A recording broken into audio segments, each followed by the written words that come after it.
নরসিংদীর পলাশ উপজেলার গোড়াশালে দাফন করা হয় ইতালি প্রবাসী ডাক্তার মোহাম্মদ ইসমাইল হোসেনকে।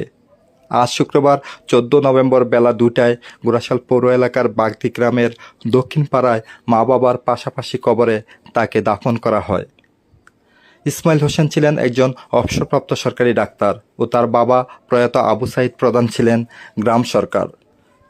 রোববার 9 নভেম্বর ইতালিতে দেশটির স্থানীয় সময় সকাল 8টায় অসুস্থ হয়ে মৃত্যুবরণ করেন ডাক্তার ইসমাইল হোসেন। পরে আজ শুক্রবার তার মরদেহ দেশে পৌঁছলে বেলা 2টায় নিজ গ্রামের বাগদি মদিনাতুল উলুম হাফিজিয়া মাদ্রাসা প্রাঙ্গণে জানাজার নামাজ অনুষ্ঠিত হয়।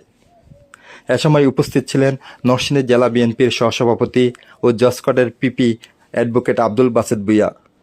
মরহুমের দীর্ঘদিনের সহকর্মী নরসিংদীর ডাক্তার মেজবাউদ্দিন, তার ছেলে, ভাই, তাদের সন্তান সহ আত্মীয় স্বজন ও স্থানীয় এলাকাবাসী।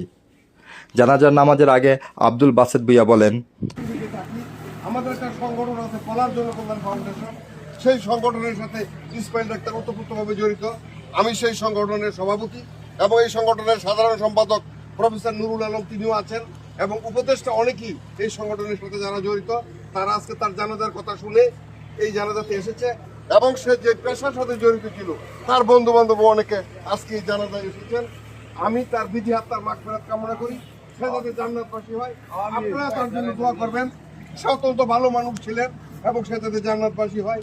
সে তার মেয়ে ইটালিতে থাকে এবং মেয়ের সাথে সে শেষ সময় তিনি এবং তার স্ত্রী ওইখানে থাকতেন আজকে 3-4 বছর যাবৎ এবং আজকে সে আমাদের মাঝে নাই। তার এতিম ছেলে আছে, সে একটা সরকারি চাকরি করে, তার জন্য দোয়া করবেন। তাহলে এই শোক সহ্য করতে পারেন। তিনি স্ত্রী আমার জানার মতো এখনো শারীরিকভাবে সুস্থ নয়, তিনি ইটালি থেকে আসতে পারে নাই, তার জন্য দোয়া করবেন। তার মেয়ের জন্য দোয়া করবেন, তার নাতি-নাতনির জন্য দোয়া করবেন। সে যদি কোনো অন্যায় করে থাকে আপনাদের সাথে দয়া করে ক্ষমা করবেন। তার কাছে যদি কেউ পানা টানা থাকেন তাহলে আমার কাছে এবং তার ছেলের কাছে বললে আমরা সেই টাকা পয়সা দিয়ে দিব। আমি আমার কথা দীর্ঘায়িত না করে আপনাদের কাছে ইসমাইল ডাক্তারের জন্য দোয়া চেয়ে এবং সবার সুস্থতা কামনা করে আমি দোয়া করব আপনারা সুস্থ থাকেন, আমার জন্য দোয়া করবেন যাতে আমরা সুস্থ থাকি, বাকি সময়টা আমরা ভালোভাবে চলাফেরা করে একত্রে চলাফেরা করতে পারি। এই সমাজ কিন্তু বিশৃঙ্খলার সমাজ হয়ে গেছে, যাতে করে এই দেশে ভালো একটা সরকার প্রতিষ্ঠিত হয় সে আশাবাদ ব্যক্ত করে আমি আমার কথা শেষ করছি। আসসালামু আলাইকুম।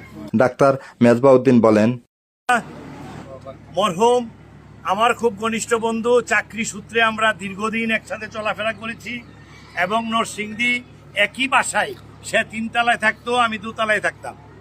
আমি ডাক্তার মেজবাউদ্দিন নরসিংদী জেলার সভাপতি ছিলাম আমাদের এই ডাক্তার সংগঠনের দীর্ঘদিন, তারপরে কেন্দ্রীয় কমিটির সভাপতি ছিলাম। তো সে ইটালি চলে যাওয়ার পরে আমার সাথে 4-5 দিনই কথা হয়েছে, পরে আর যোগাযোগ নাই। তো কালকে রাত্রে তার স্ত্রী আমারে ফোন দিয়া জানাইলো যে ভাই, আপনার ভাই তো মারা গেছে। তো আজকে অনেক কষ্ট করে আমরা এই সময়টা সংগ্রহ করে এখানে এসেছি।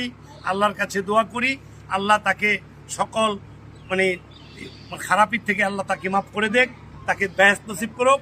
আপনাদের কাছেও আমি তার হয়ে ক্ষমা প্রার্থনা করছি, যদি কোনো ভুল ত্রুটি সে করে থাকে নিজ গুণে ক্ষমা করে দিবেন। সকলে প্রাণ খুলে তার জন্য দোয়া করবেন। আসসালামু আলাইকুম ওয়া রাহমাতুল্লাহ।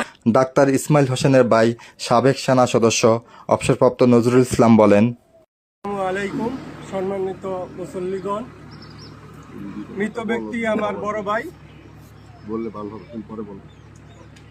ওনার কাছে কেউ যদি আপনারা কোনো ধরনের পানা দানা থাকেন তো আমাকে বলবেন, ইনশাল্লাহ আমরা দিয়ে দিব। আর আমার ভাইয়ের জন্য আপনারা মন থেকে দোয়া করবেন যেন আল্লাহ ওনাকে জান্নাতুল ফেরদৌস দান করেন। আমিন। আর আমরা